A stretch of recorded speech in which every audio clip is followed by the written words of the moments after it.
Baik Kak, perkenalkan nama saya Muhammad Daftar Rizky Trisno. Di sini NRP 5025231207 dari kelas teori graf B kelompok 12. Di sini saya mau demokan untuk tugas minggu 5, 6, 7 sama 8 teori graf yang untuk terakhir tugasnya. Di sini karena saya sendirian dalam kelompok 12 ini, saya akan demokan langsung empat-empatnya, yaitu dari tugas 5, 6, 7, 8. Jadi di sini demo saya akan lebih saya percepat saja, saya singkat-singkat saja karena di sini cukup lumayan banyak tugasnya dan mengingat saya demo sendiri di sini. Di sini saya mulai saja langsung mulai dari tugas minggu 5, yang dimana di sini soal pertamanya itu adalah soal tentang teleprinter, di mana di sini ada sebuah teleprinter di soal yang kita diminta untuk membuat teleprinternya menjadi lebih efisien dengan mengasumsikan R-nya itu sama dengan 4, seperti permintaan soal, kurang lebih seperti itu soalnya. Lalu jawabannya, desain routing room yang efisien harus memastikan bahwa setiap pembacaan oleh 4 reader menghasilkan strip biner yang unik tanpa pengulangan, sehingga dapat dengan mudah mengenali posisi drum. Hal ini dapat dicapai dengan menggunakan prinsip kode cyclic atau cyclic code seperti De Bruijn sequence. Lalu di sini saya mengidentifikasikan dulu untuk masalah pada desain awal, yaitu pada poin A, masalah pada desain awal, yang dimana pada desain yang pada soal ini itu ada satu masalah yang harus ditangani, yaitu masalah string biner yang tidak unik yang membuat dia jadi tidak efisien. Lalu selanjutnya ada tujuan desain efisien, di mana melakukan routing drum itu diusahakan seefisien mungkin. Fungsinya yang dimana pertama itu menghasilkan kombinasi biner yang unik, yang kedua menghindari pengulangan kombinasi, dan yang ketiga itu adalah menggunakan jumlah bit yang minimal. Jadi tidak boros menggunakan bitnya. Selanjutnya ada solusi De Bruijn sequence, di mana De Bruijn sequence sendiri itu adalah urutan biner siklik yang mencakup semua kombinasi unik sepanjang R bit dalam satu siklus penuh. Karakteristik De Bruijn sequence itu ada 3. Yang pertama itu untuk R sama dengan 4 terdapat 2 pangkat R sama dengan atau 16 kombinasi untuk biner 4 bit yang 000 hingga 1111. Panjang De Bruijn sequence adalah 16, cukup untuk mencakup semua kombinasi unik. Contoh sequence uniknya itu adalah seperti ini, yang dimana ini kebetulan nanti akan jadi jawaban untuk soal ini, yang dimana dimintanya itu R-nya sama dengan 4, dan ini adalah jawaban yang untuk mengefisienkan transmitter ini menggunakan algoritma De Bruijn sequence. Langkah-langkah desainnya yang pertama itu ada menentukan jalur bacanya, lalu yang selanjutnya ada reader dan outputnya, di mana readernya adalah 4 diminta soal tadi. Jadi contoh pembacaannya itu adalah posisi awalnya 0000, yang kedua 001, dan selanjutnya hingga posisi akhir. Lalu dengan desain ini, posisi drum selalu dapat dikenali secara unik tanpa redundansi. Selanjutnya ada representasi graf De Bruijn, di mana desain ini dapat dipresentasikan sebagai graf siklik dengan langkah-langkah berikut. Node dan edge-nya. Yang pertama node dipresentasikan string biner R-1 sama dengan 3 bit. Total node-nya jadi ada 8, di mana node-nya itu ada 000 sampai 111.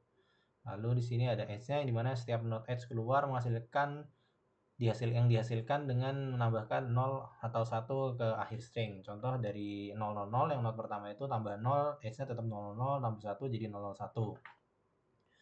Di Bruijn dari graf tersebut, dengan melintasi graf siklus sequence ini akan dihasilkan sequence dengan melintasi graf secara siklik, sequence ini akan dihasilkan mencakup semua kombinasi unik 4 bit. Selanjutnya ada visualisasi graf dan desain, di mana ini adalah graf yang hasil dari algoritma De Bruijn untuk R sama dengan 4, yang dimana ini yang saya buat. Nah, saya buatnya pakai Miro ini, dimana total ini node-nya sudah yang diminta kan R yang 4, total node-nya dari totalnya ada 8, dimana ada 8 dari 00 sampai 111. Lalu untuk edge-nya sesuai dengan contohnya, dimana kalau node-nya 00 berarti tambah 0 dan tambah 1, dimana kalau 00 tambah 0 itu ya 0, kalau tambah 1 ya nanti hasilnya dia akan menuju ke 11. Lalu 001 ini kalau ditambah 0000 jadinya 010 tambah 1 ya 011. Ini terus dibuat sampai semua edge-nya terbentuk. Nanti akan jadi graf seperti ini untuk hasil dari algoritma De Bruijn. Sini ada penjelasannya untuk node edge dan arah panahnya. Lalu untuk desain teleprint terakhir untuk R4 yang berdasarkan dari graf yang sudah dibuat tadi itu, ini sama seperti contoh dari sequence De Bruijn di awal tadi. Ini 0004 kali, 14 kali, 011, 11, 101. Ini kalau lihat dari contohnya ini sudah ini mirip karena ini adalah salah satu sequence yang unik yang membuat jadi teleprinter ini efisien. Itu kurang lebih untuk nomor 1. Saya lanjut ke nomor 2. Ini ada graf. Di sini disuruh menentukan. Ini grafnya tentang pemain tim bola permainan bola voli di jurusan Teknik Informatika. Jadi ada tim 1, 2, 3, 4, 5. Di sini diminta untuk mencari pemenangnya. Di sini untuk mengerjakannya, pertama itu adalah identifikasi pendekatannya, di mana melakukan interpretasi di graf, hitung in degree atau out degree, urutkan berdasarkan out degree, lalu melakukan proses perhitungan. Karena di soal ini panah yang keluar itu berarti tim yang mengeluarkan panah mengalahkan tim yang menuju panah. Kalau di soal dijelaskan seperti itu, jadi misalnya di sini 1 panah ke 6 berarti 1 mengalahkan 6. Jadi di sini harus diidentifikasikan dulu, dilihat tim mana yang memiliki panah keluar atau out degree yang paling banyak, dan timnya itu memiliki in degree atau panah menuju ke dirinya itu yang paling sedikit. Kurang lebih seperti itu untuk pendekatan pengerjaannya. Yang selanjutnya ada identifikasi panah pada diagram. Di sini ya ini menghitung sesuai dari grafnya tadi, kayak tim 1 panah keluar menuju tim 2, 3, 4, 5, jadi out degree-nya 4. Nah, ini dihitung semuanya sesuai dengan grafnya, lalu susun berdasarkan out degree. Untuk tim yang paling banyak out degree-nya itu 4. Lalu sini juga ada tangani kasus seri, karena jumlah out degree-nya sama, jadi harus mencari jumlah in degree, yaitu pada tim 3 dan tim 2. Lalu di sini untuk mencari in degree masing-masing kelompok, lalu tiebreaker-nya untuk menentukan siapa yang lebih bagus dari tim 2 dan tim 3. Lalu di sini ditemukan bahwa tim 2 in degree-nya lebih kecil, jadi tim 2 berada di peringkat yang lebih tinggi. Hasil akhirnya itu untuk mengurutkan berdasarkan out degree dan in degree itu adalah tim 1, 2, 3, 4, 5, 6. Lanjut ke soal 3. Mana ini adalah soal untuk mengidentifikasi. Di sini ada 6 buah pekerja, itu J1 sampai J6, yang pekerjaan yang harus diselesaikan oleh sebuah mesin.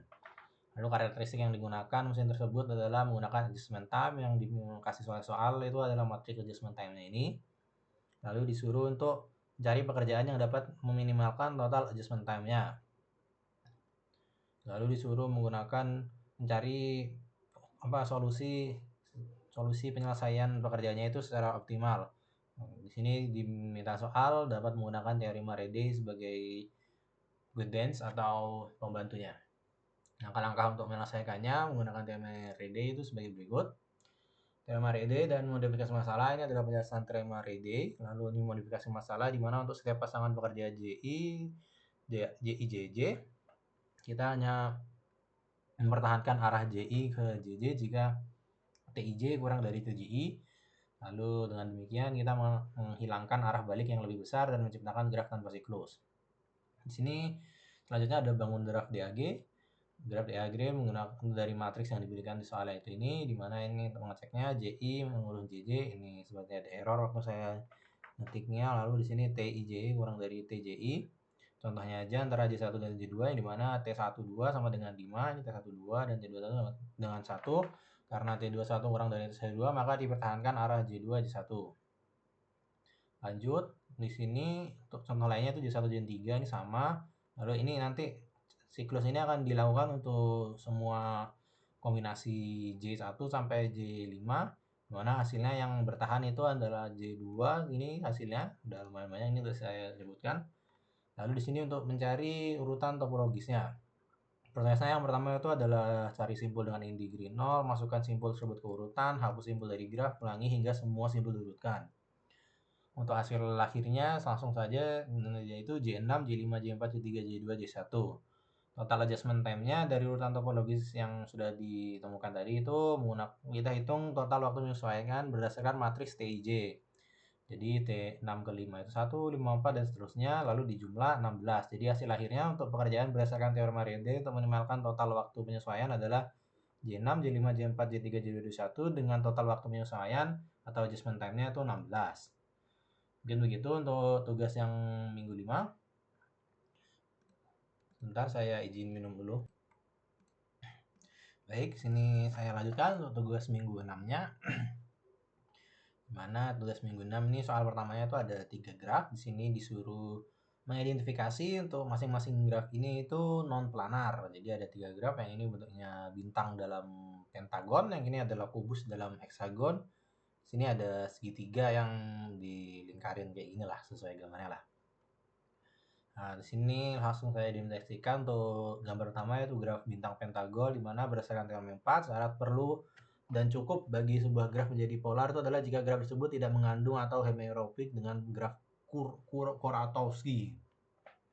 Kalau diperhatikan gambar satu ini, graf tersebut adalah graf Peterson yang memiliki subgraf sebagai berikut. Jadi di sini adalah contohnya tuh graf Peterson, di mana subgrafnya itu menghapus beberapa edge yang kalau dilihat di soal itu, contohnya itu edge yang di bawah ini, edge setara 43 itu dihilangkan.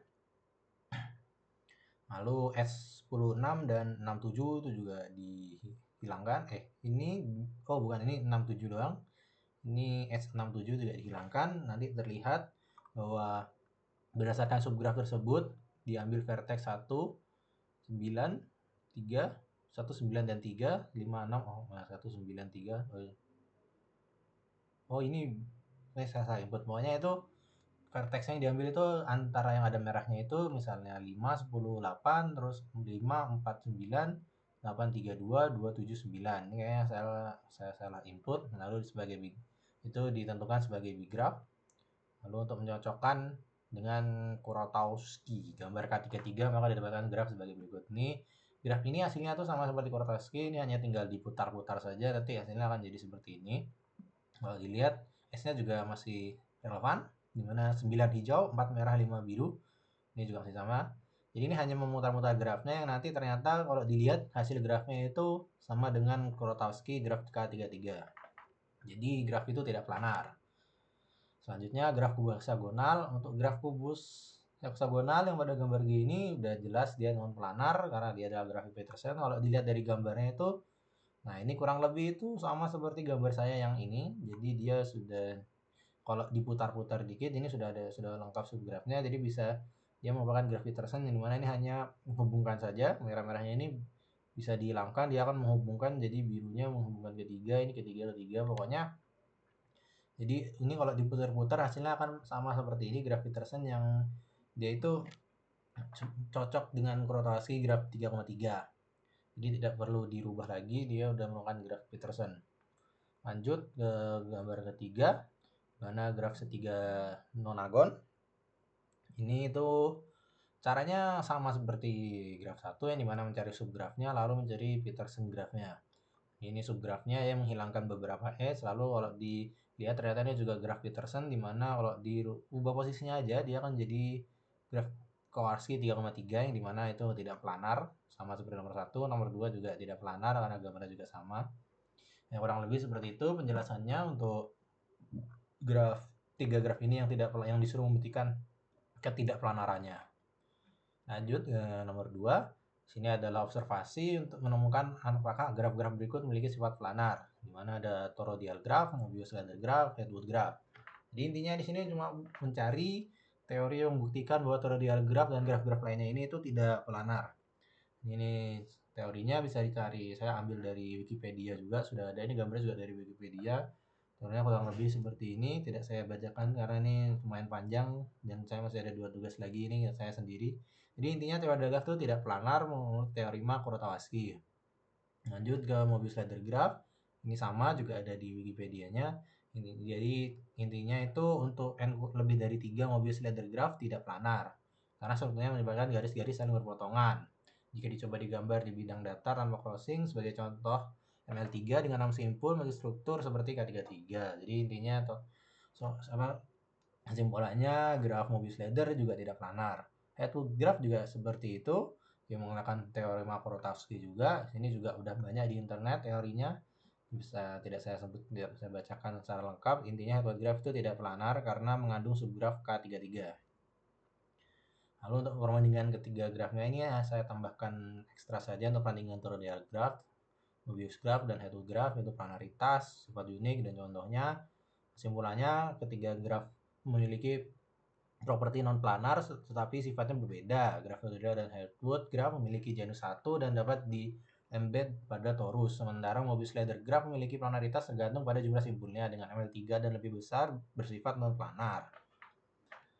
Lanjut ke nomor 3 aja. Di sini ada disuruh carilah sebuah contoh untuk menunjukkan graf yang dimaksud oleh teorema Whitney dan tunjukkan Hamilton cycle-nya. Ini graf simpel saja yang saya buat dari 4 simpul dan 1, 2, 3, 4, 5, 6, 6 edge. Dimana penjelasan sini yang pertama adalah penjelasan teorema Whitney, di mana teorema ini menyatakan bahwa jika suatu graf planar GGG dibentuk sedemikian rupa sehingga seperti region daerah dibatasi oleh 3 sisi, tidak memiliki loop, parallel edge, 3 cycle, maka graf tersebut akan memiliki Hamilton cycle. Dengan kata lain, seluruh simpul adalah dalam graf GGG dapat dilalui tepat sekali dalam satu siklus tertutup.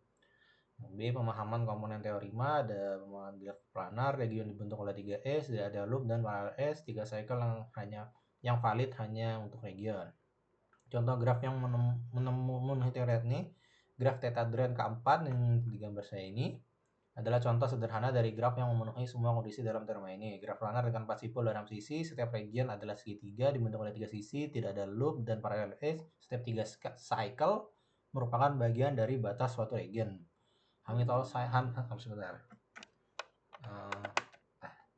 Nah, ini Hamilton cycle-nya pada K4, di mana Hamilton cycle ini siklus yang melewati setiap simpul tepat satu kali, di mana pada K4 ini simpul diberikannya itu adalah ABCD, jadi Hamilton cycle-nya itu ABCDA. Graf K4 memiliki beberapa Hamilton cycle lainnya karena bersifat simetris.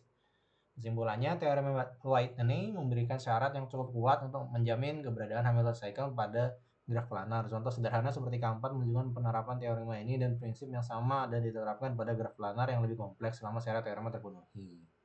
Kurang lebih seperti itu untuk tugas minggu 6 saya. Saya istirahat sebentar, nanti saya lanjut untuk tugas minggu 7. Baik, di sini akan saya lanjutkan saja untuk tugas minggu 7-nya. Karena tugas minggu 7 ini sama seperti minggu sebelumnya, ada 3 soal yang cukup banyak. Jadi saya akan membahasnya secara singkat-singkat saja. Nomor satunya sendiri di sini adalah ada matriks. Di sini dia ada sebuah representasi permasalahan edge coloring. Misalnya terdapat 4 orang dosen dan 5 mata kuliah yang harus diajar. Semua matriks P itu PIJ yang menunjukkan berapa kali seorang dosen harus mengajar setiap mata kuliah yang dapat dilihat. Ini ada kondisinya, ada 3 kondisi yang dimana juga tersedia 4 slot waktu mengajar, berapa jumlah minimal kelas yang dibutuhkan. Yang B itu jika tersedia 6 slot, yang C itu adalah buat tabel untuk menggambarkan solusi penjadwalan yang dibuat pada A dan B. Yang pertama ada saya memodelkan sebagai graf diaprit dulu, di mana dosen D1, D2, D3, D4 dan mata kuliah MK1 sampai 5 menjadi 2 set simpul. Lalu menghubungkan setiap dosen DI ke mata kuliah MKJ sesuai jumlah PIJ, jumlah sisi antara DI dan MKJ. Yang selanjutnya adalah cari derajat maksimum atau delta, di mana derajat maksimum delta adalah nilai maksimum dari total beban mengajar tiap dosen dan total kebutuhan mengajar tiap mata kuliah. Lalu melakukan perhitungan di mana derajat tiap dosen D1 itu 4, D2 2, D3 3, D4 2. Lalu menghitungkan derajat tiap mata kuliah MK1 hingga MK5. Ini ditemukan derajat maksimumnya itu adalah 4. Untuk jawaban soal heksagonal, jawaban soal, ini dari yang sebelumnya belum saya hapus. Jawaban soal, jika tersedia 4 slot waktu mengajar karena delta sama dengan 4, maka graf ini dapat diwarnai dengan 4 warna, 4 slot waktu. Jadi jumlah minimal kelas yang dibutuhkan adalah 6. Sama juga dengan kondisi di mana terdapat 6 slot, di mana dengan 6 slot tersedia, jumlah minimal kelas tetap 4 karena delta 4 slot tambahan tidak diperlukan untuk memenuhi kebutuhan. Untuk tabel penjadwalannya dengan 4 slot waktu, mana slot 1 itu D1 MK1, D2 MK2, slot 2 D1 MK3, D3 MK4, slot 3 dan seterusnya ini. Penjelasannya slot 1 D1 mengajar MK1 dan D2 mengajar MK4 dan seterusnya. Untuk kasus soal A dan B jawabannya sama karena jumlah minimal slot waktu yang diperlukan untuk memenuhi penjadwalan yaitu delta 4 tidak berubah meskipun ada tambahan slot waktu dalam kasus B. Jika tambahan slot waktu 6 slot diminta untuk digunakan, maka pengajaran bisa dipindah ke slot tambahan, tetapi itu tidak akan meminimalkan jumlah kelasnya. Lanjut ke nomor 2, yaitu menjelaskan bagaimana sebuah permainan sudoku dapat mempresentasikan permasalahan 9 vertex coloring. Sini tidak akan saya jelaskan panjang lebar karena ini merupakan teori yang bisa dicari di mana saja. Jadi ini langsung saya Bacakan intinya aja, di mana Sudoku adalah permainan logika berbaris 99 di mana setiap angkanya hanya muncul sekali di setiap baris, setiap kolom, dan di setiap subgrid 3x3. Masalah ini dipresentasikan sebagai masalah 9 vertex coloring dalam teori graf, di mana setiap angka dalam permainan Sudoku dapat dianggap sebagai warna, dan setiap sel grid diwakili oleh simpul dalam graf. Berikut adalah bagaimana permainan Sudoku dapat dihubungkan konsep perwarnaan graf. Yang pertama adalah membentuk graf dan grid Sudoku, yang kedua hubungkan vertex 9 coloring, yang ketiga itu sifat graf Sudoku, yang keempat solusi Sudoku sebagai pewarna graf. Yang kesimpulannya ini juga cukup panjang, di mana permainan Sudoku representasikan sempurna dari masalahan 9 vertex coloring. Sifat utama graf toroidal adalah bahwa meskipun tidak planar, graf tersebut tetap dapat digambarkan. Sebentar nih, kayaknya dari tugas minggu 6 belum saya kehapus. Nanti akan saya hapus, nanti aja saya hapus. Jadi ini tugas minggu 6. Ini adalah graf toroidal seperti ini. Ya, ini tugas minggu 6. Bapak belum saya hapus. Jadi langsung saya lanjut aja. Untuk nomor 3, ini kurang lebih nomor 2 tadi ini tidak saya baca lengkap karena ini merupakan teori yang bisa dicari di internet. Jadi karena mempersingkat waktu saja.